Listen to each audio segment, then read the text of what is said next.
আজি কেবিনেটত লোৱা এটা ডাঙৰ সিদ্ধান্ত হল অৰুণোদয় আঁচনিৰ সম্প্ৰসাৰণ।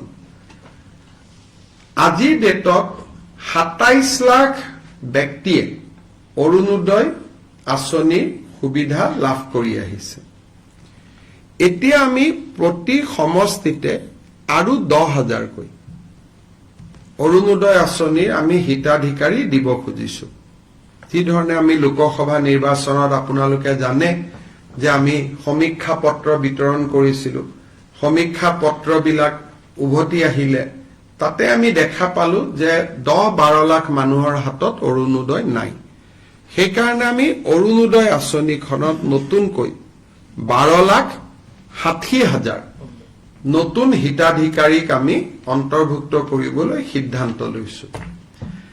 ই অৰুণোদয় ৩ নামেৰে জনাজাত হ'ব।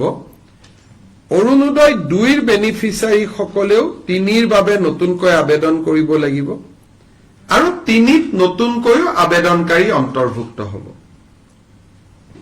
এই অৰুণোদয় ৩ৰ প্ৰক্ৰিয়াটো ১৫ ছেপ্টেম্বৰৰ পৰা আৰম্ভ হ'ব আৰু আমি ১ ফেব্ৰুৱাৰীত নতুন হিতাধিকাৰীসকলক আমি অৰুণোদয় আঁচনি দিয়া আৰম্ভ কৰিম। তেতিয়ালৈকে পুৰণা অৰুণোদয় হিতাধিকাৰীসকলে নিৰন্তৰভাৱে অৰুণোদয় পাই থাকিব। কিন্তু যেতিয়া ১ ফেব্ৰুৱাৰীত আমি নতুন অৰুণোদয় দিব যাম, পুৰণা বেনিফিচিয়াৰী ২-এজন হয়তো তেওঁলোকৰ কোনোবা ঘৰত চাকৰি পালে, কোনোবা ঘৰত গাড়ী কিনিলে, বিভিন্ন কাৰণত তেওঁলোকে নাপাব। কিন্তু এইবাৰ অৰুণোদয় এটা আমাৰ কণ্ডিশ্যন হল যে ৰেচন কাৰ্ড থকা মানুহে অৰুণোদয় পাব। ৰেচন কাৰ্ড নাথাকিলে অৰুণোদয় নাপায়।